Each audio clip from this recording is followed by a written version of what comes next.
Pria ini mencuri dompet seorang pria kaya. Tetapi sesaat kemudian, dia melemparkan dompet itu kembali ke tanah. Lalu dia mendatangi pria kaya itu dan berkata, "Pak, dompet Anda jatuh." Pria kaya itu lalu berterima kasih. Dan sebagai ucapan terima kasih, ia memberinya selembar uang $100. Begitu pria itu berbalik, dia menyerahkan uang itu kepada seorang pengemis wanita yang duduk di belakang.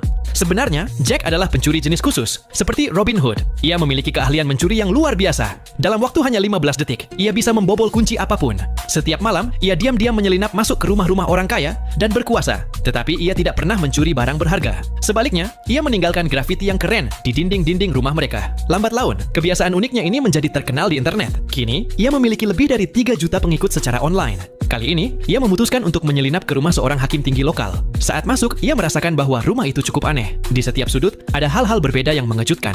Ketika ia membuka sebuah laci, ia menemukan foto-foto banyak pria tampan. Ia mulai curiga, pasti ada rahasia besar tersembunyi di rumah itu. Jack kemudian bergerak menuju basement. Di sana, di balik sebuah lemari, ia menemukan sebuah ruangan rahasia. Di dalam kamar itu, ada sebuah lubang kecil yang membuatnya bisa mengintip ke dalam. Apa yang dilihatnya membuatnya terkejut bukan main. Ia segera berlari naik tangga untuk keluar dari sana. Tiba-tiba, semua lampu di atas menyala. Sang hakim sudah kembali ke rumah. Ternyata, hakim mendapat peringatan lewat telepon bahwa ada penyusupan di rumahnya. Jadi ia kembali untuk memeriksa. Namun, semua barang di rumah tampak seperti semula. Ia mengira mungkin ada gangguan pada sistem alarm. Tanpa sengaja, ia menoleh dan melihat sebuah lukisan yang tergantung di dinding yang tampak agak miring. Jack mencoba memanfaatkan kesempatan itu. Ia diam-diam bergerak melewati hakim, tetapi sang hakim mendengar sedikit suara dan mencari suara itu. Jack langsung berbaring di tanah dan nyaris saja ketahuan.